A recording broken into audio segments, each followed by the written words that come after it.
Students, welcome to Study Hub. So today we will start with another topic of gynecology, that is palliative care and rehabilitation. So palliative care is any form of medical care or treatment that concentrate on reducing the severity of disease and symptom. तो palliative care क्या है?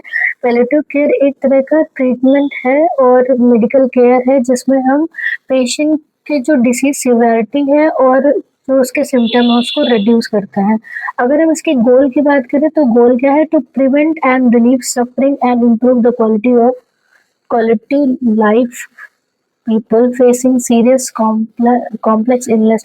मतलब जो भी patient है जो बहुत दिनों से किसी भी डिसीज से ग्रसित है तो उनको हमें ठीक करने के लिए, उनकी लाइफ को इम्प्रूव करने के लिए हम ये काम करते हैं। जैसे कि बहुत सीरियस कंडीशन जैसे हो गई हमारी, कैंसर हो गया, पैरालिसिस पेशेंट हो गया, तो वो बहुत लंबे समय तक अपनी डिसीज से लड़ रहे होते हैं। तो उन्हीं की लाइफ को इम्प्रूव करने के लिए, उनकी उनको लाइफ को बेहतर बनाने के लिए हम लोग पैलिएटिव केयर देते हैं। पैलिएटिव केयर सिर्फ एक केयर नहीं है, ये एक तरह का प्रमोशन है, एक तरह का प्रोसेस है जिसमें हम पेशेंट की लाइफ को ईजी बनाते हैं, डिफरेंट बनाते हैं कि वो अपनी ईजी लाइफ जी सके। अगर हम पर्पस की बात करें तो ट्रीटमेंट बेसिटिंग system including pain, nausea, breathlessness and other physical symptoms cause by cancer और इट्स पेशेंट। मतलब कैंसर के जो भी पेशेंट होते हैं उनको अपनी कैंसर की जर्नी में बहुत सारे सिम्टम्स देखने को मिलते हैं, जैसे pain, nausea, breathlessness, insomnia and other physical symptoms, जो कि उनके ट्रीटमेंट के दौरान हम देखते हैं, तो उसको हम इसमें रिड्यूस करते हैं। दूसरा क्या है हमारा? Addressing person practical needs such as transportation and financial concern. मतलब अगर उन्हें फाइनेंशियली या फिर टाइम टू ट्रांसपोर्टेशन रिलेटेड कोई प्रॉब्लम हो तो वो भी यहाँ पे हम रिजॉल्व करते हैं।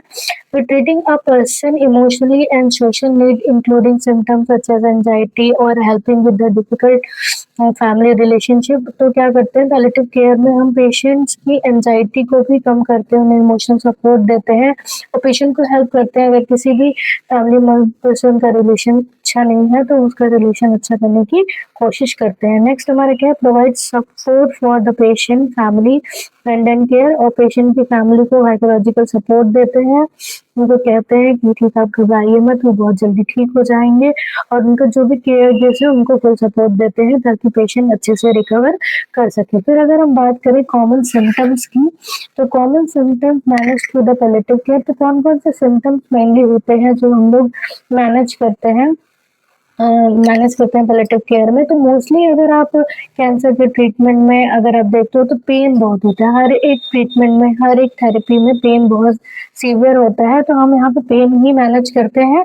और पेन के कॉजेस कौन कौन से हो सकते हैं? पेन मतलब ट्यूमर अगर जनरेट हुआ है, ट्यूमर बहुत टाइम का हो गया है, या फिर कोई ऐसे पार्ट में मतलब बक्कल कैविटी वगैरह का ट्यूमर है, स्टमक में हो, तो उसमें क्या करते हैं वो जो ट्यूमर होता है वो पेन जनरेट करता है। तो pain from cancer treatment including surgery, chemotherapy, radiation therapy. मतलब अगर जो भी कैंसर्स के पेशेंट में जो हम लोग थेरेपीज देते हैं, मतलब जैसे सर्जरीज करते हैं, कीमोथेरेपी करते हैं, रेडिएशन थेरेपी, तो ये सारी सर्जरी बहुत पेनफुल होती है एक पेशेंट के लिए। और इससे हमारा जो और भी अदर कॉजेज हो जाते हैं, जैसे हेडेक हो जाता है, मसल स्ट्रेन हो जाता है, पेन एसोसिएटेड विद अर्थराइटिस और किडनी स्टोन। अगर पेशेंट को अर्थराइटिस और किडनी स्टोन भी है तो भी उससे बहुत सीवियर पेन होता है। अगर हम ट्रीटमेंट की बात करें तो कैसे हम पेन मैनेजमेंट कर सकते हैं? तो नॉन ओपाइड्स और एसिटामिनोफेन हम देते हैं और एस्पिरिन हम दे सकते हैं। तो ये सारी जो ड्रग्स हैं वो हमारी नॉन ओपाइड्स में आती हैं। और अगर हम एडजुवेंट मेडिकेशन की बात करें तो एडजुवेंट मेडिकेशन में हमारा कौन कौन सा आता है? कॉर्टिकोस्टेरॉइड, एंटी डिप्रेशन, एंटीकोगुलेंट और एंटीहिस्टामिन हम दे सकते हैं पेशेंट को। और अगर हम सीवियर पेन की बात करें तो सीवियर पेन में हम ओपियोइड्स पेन रिलीवर देते हैं, जिसमें हम मॉर्फिन, ऑक्सीकोडिन और कोडीन देते हैं। फिर अगर हम थेरेप्यूटिक कुछ एक्सरसाइजेस करवाते हैं पेशेंट से ताकि वो उनका जो माइंड है वो रिलैक्स रहे और डिस्ट्रैक्शन रहे ताकि उनका पेन मैनेज हो सके।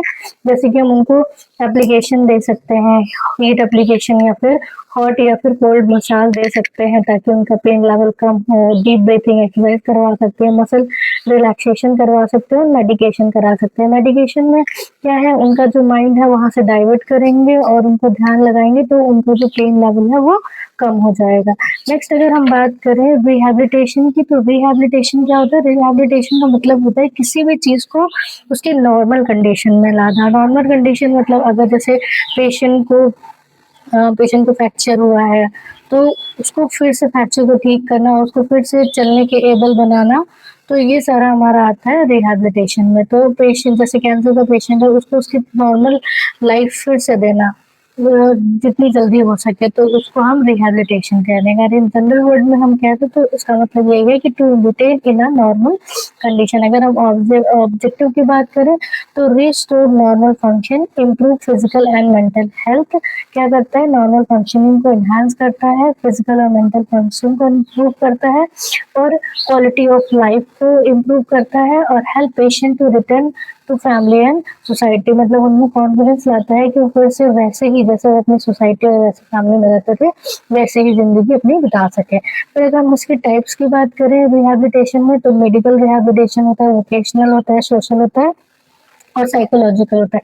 मेडिकल में जैसे कि मैंने आपको बताया, जैसे फ्रैक्चर का पेशेंट है तो उसको हम फिर से चलने के एबल बनाते हैं, उसके बोन को जोड़ के सर्जरी करके, तो वो हमारा मेडिकल रिहैबिलिटेशन में आता है। वोकेशनल में क्या है, कभी अगर किसी को भीड़ में या फिर इन सबके साथ मोशनली मतलब स्पीच में दिक्कत होती है तो स्पीच थेरेपी हम देते हैं, तो उसके लिए होता है। और सोशल रिहैबिलिटेशन मतलब जैसे किसी को अगोराफोबिया वगैरह हो, ज़्यादा मतलब सोशली नहीं अटैच हो पाता है किसी से, तो उसके लिए काउंसलिंग करना, उसको सपोर्ट देना, वो हमारा सोशल रिहैबिलिटेशन में आता है। और साइकोलॉजिकल में क्या है कि जब कोई भी मतलब साइकोलॉजिकल मतलब वो सोशल नहीं हो पा रहा है या फिर लोगों से मिल नहीं पा रहा है या फिर कोई मेंटल हेल्थ या फिर मेंटल इलनेस हो उसको, तो उसको इम्प्रूव करना हमारा साइकोलॉजिकल रिहैबिलिटेशन कहलाता है। तो that's all about the palliative care and rehabilitation.